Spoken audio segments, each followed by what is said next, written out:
singkat. Perhatikan baik-baik. Sore ini kita sudah mau belajar tentang tema mengikuti bimbingan Roh Kudus. Perhatikan baik-baik, kalimat-kalimat bahasa lain berbeda dengan kalimat dalam bahasa tentang agama. Bahasa ilmu negara lain pula saja berbeda dalam bahasa ilmu pendidikan agama Katolik secara khusus. Coba perhatikan, dalam kehidupan sehari-hari banyak menghadapi tantangan dan godaan. Banyak manusia tergoyang imannya dan memang perlu dilihat beberapa contoh godaan yang ada. Kehidupan kita itu tidak lepas dari godaan. Siapa di antara kalian pernah digoda? Saya Pernah mengalami godaan. Contoh misalnya begini, terlepas dari ini. Godaan yang kau alami setiap hari makan. Yang kau alami adalah engkau bangun pagi. Sebelum kau tidur tadi malam, engkau sudah berpikir bahwa besok pagi saya bangun, tapi setelah saya bangun saya berdoa dulu sebelum saya beraktivitas. Tapi godaan yang datang adalah apa? malas. Bangun dan langsung jalan, tidak berdoa. Disitulah engkau melawan diri sendiri. Engkau melawan diri sendiri. Berperang melawan diri sendiri itu perang yang lebih besar daripada perang melawan orang lain. Nah, godaan mencari kesempurnaan yang tidak sesuai dengan panggilan hidupnya. Godaan itu contohnya begini. Engkau berani menjadi manusia yang sempurna seperti Cristiano Ronaldo. Tapi kekuatanmu tidak sama dengan kekuatan yang dimiliki oleh Ronaldo. Kenapa? Dia sudah berpengalaman dan dia juga punya banyak prestasi. Oleh karena itu, jangan samakan dirimu, kemampuan dalam bermain bola kaki sama seperti Cristiano Ronaldo. Karena apa? Engkau masih berada dalam proses Bimbingan, proses pertumbuhan, latihan, proses pertumbuhan, proses belajar. Cristiano Ronaldo tidak mungkin sampai ke titik itu tanpa melewati proses apa? Belajar. Ini harus cari. Lalu yang kedua, godaan untuk melakukan pelayanan yang berlebihan sehingga tidak memperhatikan kewajiban-kewajibannya. Contoh, kami para guru misalnya, kami melayani, memberikan pelayanan di lembaga pendidikan, memberikan pelayanan les sore di PFA, tetapi kami tidak sengaja lupa kewajiban-kewajiban lain. Misalnya apa? Kehidupan rumah tangga. Kamu harus ingat, kamu tinggalkan istri anak, tapi harus beri pelayanan kepada kalian. Proses pendidikan. Kalau kamu belum. untuk menikah,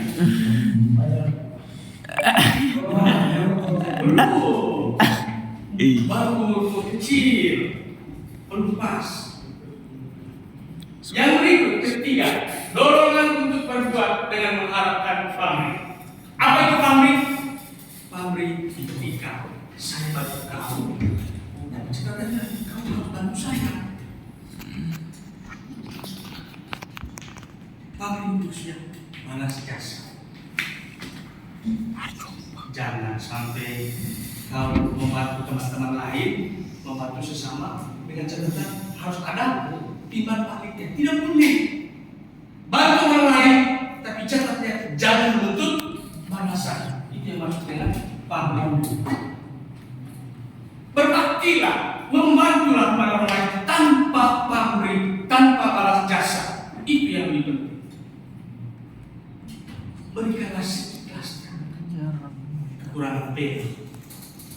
Baru pinjam pena. Ayo silakan. Kalau banyak orang sudah kau pakai sejak pena. ada misalnya kau teman bangun tengah malam, dia kan takut ke kamar mandi, dia minta bantuan. Dan dia besok kau harus kasih sama,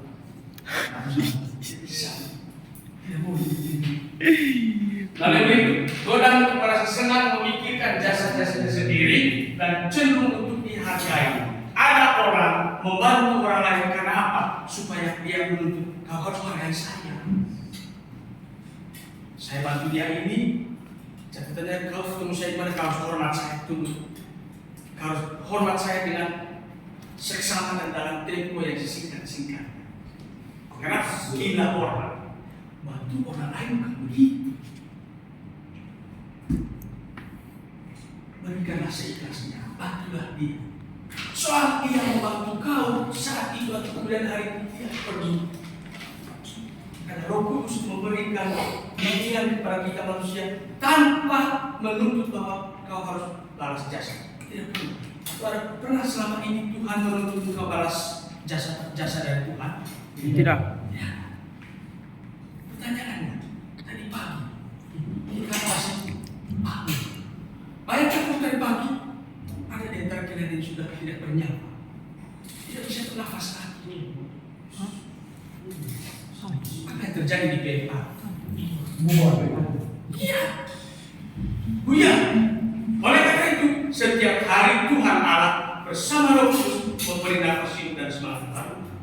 Tidak tiba-tiba hari. Bahkan setiap hari sekarang kau sudah berapa sekarang?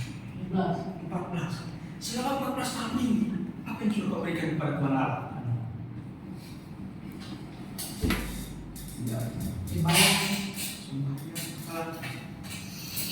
Supaya itu pasti seorang yang baik. Apakah Tuhan Allah pernah bilang, karena saya sudah berikan kau nafas hidup dan semangat setiap hari selama 14 tahun, jadi kau harus kasih saya kau punya rumah yang bebas. Ingat, kita orang Katolik sudah mulai masa Prapaskah. Mulai dengan Abu-abu. Abu itu adalah hari tanda sebagai hari pertobatan dan Puasa. kita puasa selama berapa hari? 40. Mengapa harus 40 hari bagi kita orang Katolik dalam puasa? Karena Yesus berpuasa 40 hari. Ya, Yesus berpuasa di mana? Di padang gurun 40 hari. 40 malam. Nabi Nuh membangun bahteranya selama 40 hari. Dan 40 hari itu dia berada di tengah badai. Seluruh dunia ditutupi dengan air yang itu yang dikatakan air bah. Apalagi 40 itu dalam konteks apa lagi? 40. Selain contoh Yesus, contoh Nabi Nuh, apalagi?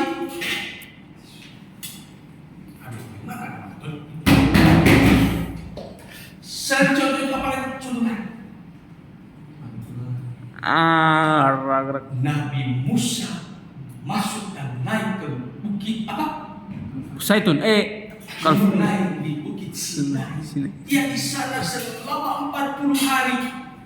Dan apa yang terjadi di sana? Menerima 10 perintah Allah. Iya, disitulah dia menerima ilham dari Roh Kudus, menerima kuasa Allah. Engkau yang berhak untuk menyelamatkan bangsa Israel. Karena apa? Pada masa bangsa Israel diselamatkan oleh Nabi Musa keluar dari perbudakan di Mesir, terjadilah kekayaan, kemewahan dan bahagia bagi bangsa Israel.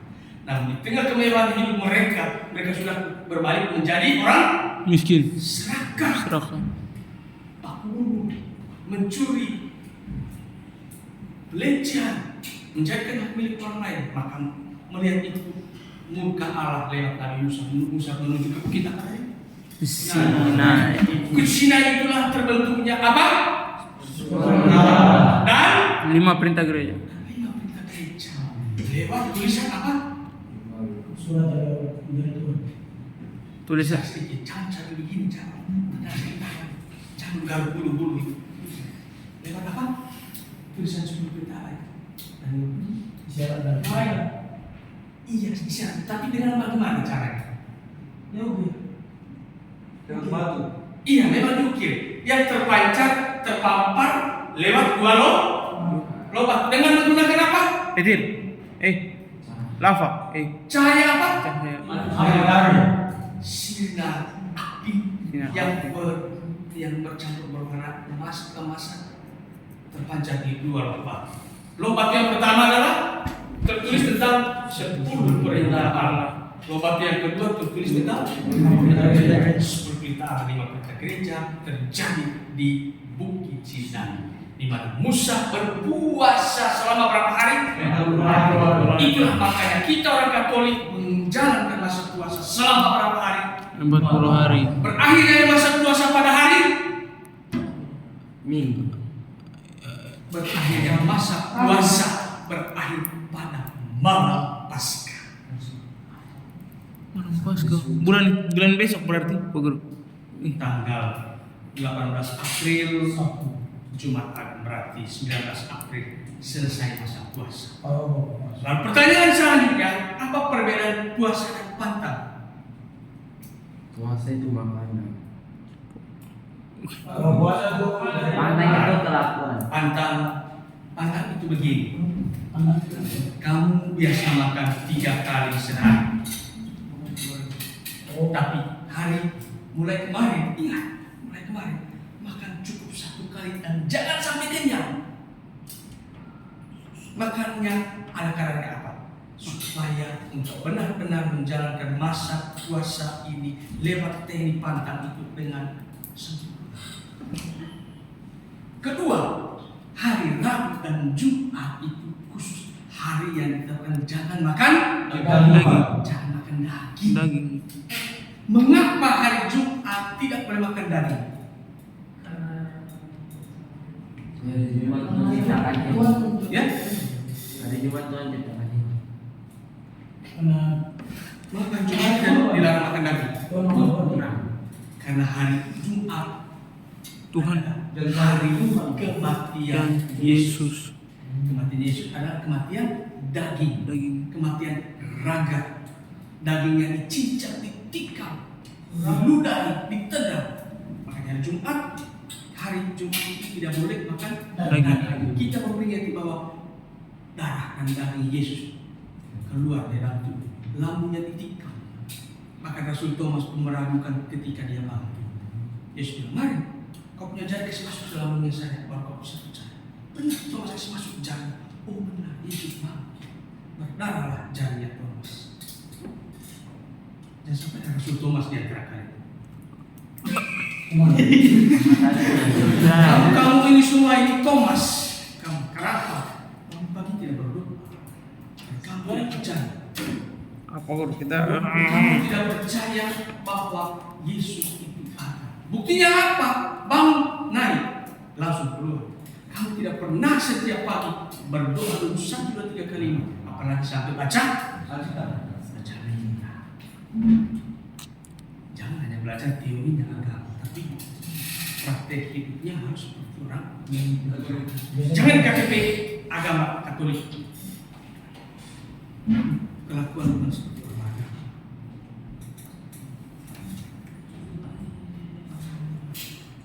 Saya usul nanti ke kalian punya pimpinan. Pas hari Jumat Agung nanti kamu harus nonton film The Passion of Christ. Bukan menurut Injil Lukas, Injil Matius. Kalau Injil Lukas yang biasa-biasa saja. Tapi menurut Injil Matius itu, meskipun ada kalian yang sudah nonton, tapi harus nonton ulang. Sembari kamu proses di dalam tadi introspeksi. Pertama, saya sudah berdosa terhadap diri sendiri atau tidak? Kedua, saya sudah berdosa terhadap teman-teman atau tidak? Ketiga, saya sudah berdosa terhadap orang tua atau tidak? Terhadap kakak atau adik, terhadap para guru, terhadap para pimpinan dan pembina, dan terhadap gereja, terhadap Tuhan Allah. Nonton film itu dan nonton dengan tenang. Di hari Jumat Agung.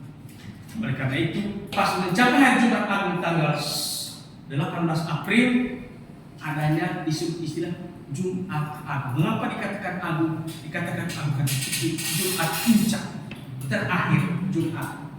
Di masa Prapaskah, di masa puasa, kita kita mengikuti jalan salib agung. Biasa kita orang Katolik, OMK atau menikah itu melakukan drama yang disebut dengan apa? Jalan salib hidup atau disebut dengan tablo. Tablo. 1 kilometer menjalankan ibadah jalan salib hidup, ada yang melakoni sebagai Yesus, Maria, Rasul Thomas, dan seterusnya. Saya berharap, termasuk saya, kalian, kita jalan di masa puasa ini lewat menghindari apa tadi? Godaan-godaan ini tadi. Mulai kemarin yang saya pelajari, saya nasi lapar, sama nasi jangan. Biasakan diri selama 40 hari ini makan jangan sampai kenyang, dan makan cuma satu Kali. sehari. Siap. Sampai ya latihan apa? Latihan bola. Jangan. Ada pertimbangan dan pengecualian. Kamu ini kan paginya olahraga berat. Tidak mungkin kamu makannya 1 kali sehari. Sampai ada yang masuk setelah menjalankan puasa dan sampai ada yang kena lambung parah. Tidak apa-apa. Intinya begini. Gereja Katolik memberikan arahan. Ketika orang tersebut mengalami sakit, dia boleh makan sampai kenyang. Atau ada riwayat sakit lain, lambung atau mah tinggi, jangan. Karena apa? Tidak dipaksa. Sedangkan puasa itu beda dengan pantang. Puasa itu pertama apa? Pikiran yang jahat-jahat. Bukan stop, kasar. Kurangi. Kita yang manusia kan cenderung berpikir yang jahat-jahat. Selama ini banyak pikiran jahat-jahat. Selama 40 hari ke depan, kurangi.